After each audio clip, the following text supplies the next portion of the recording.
ঢাকার যে 17 আসন যে কড়াইল বস্তি, কড়াইলে ইনশাআল্লাহ ওখানে উনি ফ্যামিলি কার্ড বিতরণের কর্মসূচির শুভ উদ্বোধন করবেন। কাজে বগুড়াটা না যাওয়ার কারণটা হচ্ছে এটি। 10 তারিখে কি এটা? 10 তারিখ ইনশাআল্লাহ। আর 10 তারিখে ইনশাআল্লাহ সকালে এই প্রোগ্রামটা হবে।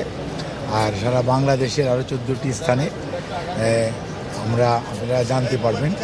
মাননীয় প্রধানমন্ত্রীর এই সবাইকে আমাদের যে দলীয় নেতা এবং মন্ত্রী মহোদয়রা আছেন তাদেরকে নির্দেশ দেওয়া হয়েছে যে ওনারা যার সংশ্লিষ্ট উপজেলায় অথবা অঞ্চলে ওনারা ওখানে থাকবেন এবং থেকে নিজেরা সরাসরি ফ্যামিলি কার্ড বিতরণ কর্মসূচির আপনার তদারকি করবেন, উদ্বোধন করবেন এবং সবার যারা ফ্যামিলি কার্ড পাওয়ার উপযুক্ত তাদের মধ্যে ফ্যামিলি কার্ড বিতরণ করবেন এবং এর মাধ্যমেই বাংলাদেশ জাতীয়তাবাদী দলের যে নির্বাচনী অঙ্গীকার, যে অগ্রাধিকার প্রকল্প ফ্যামিলি কার্ড, সেটির বাস্তবায়নের কাজ শুরু হবে।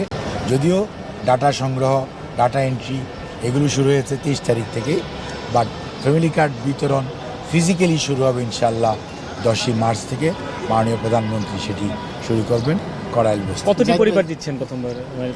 আপনার এটা আপনাকে আগেও আমি বলেছি, আজকেও বলি, যেগুলো কিন্তু প্রত্যেকটা ওয়ার্ডের জনসংখ্যার, যেমন কড়াইল বস্তি সম্পর্কে আপনাদের কি ধারণা আছে আমি জানি না। কড়াইল বস্তি এবং সাততলা বস্তি, আর আপনার কি বলতেছে ভাসানটেক বস্তি, অলিরটেক বস্তি, আপনাদের ধারণা কি জানি না। এখানে 44,000 হাউস হোল্ড আছে, 44,000। কাজেই মানে এতদিন এগুলো বোঝা যায় নাই। এখন যখন আমরা ফিজিক্যালি মাঠে নেমে ঘর টু ঘর, আপনারা দেখেছেন ওই দিন যে কিভাবে আমাদের সরকারি কর্মকর্তা এবং কর্মচারীরা how they are collecting the information door to door, এবং তারা যে ইনফরমেশন কালেক্ট করতেছে এবং সেই ইনফরমেশনগুলি কম্পিউটারে এন্ট্রি দেওয়া হচ্ছে। এবং আমরা আশাবাদী যে কার্ড এন্ট্রি দেওয়া হলেই শেষ না, এন্ট্রি দেওয়ার পর এইটা একটা স্মার্ট কার্ডের মতো হবে। এই কার্ডটার মধ্যে আবার সকল ইন্ডিভিজুয়াল হাউস হোল্ডের সমস্ত ইনফরমেশন দিতে হবে, দেওয়ার পরে প্রিন্ট করতে হবে। সো ইট টুকস টাইম, বাট এটা আমাদের অরিজিনাল প্ল্যানিং যা ছিল তার থেকে প্রায় 6 গুণ বেশি কার্ড লাগতেছে।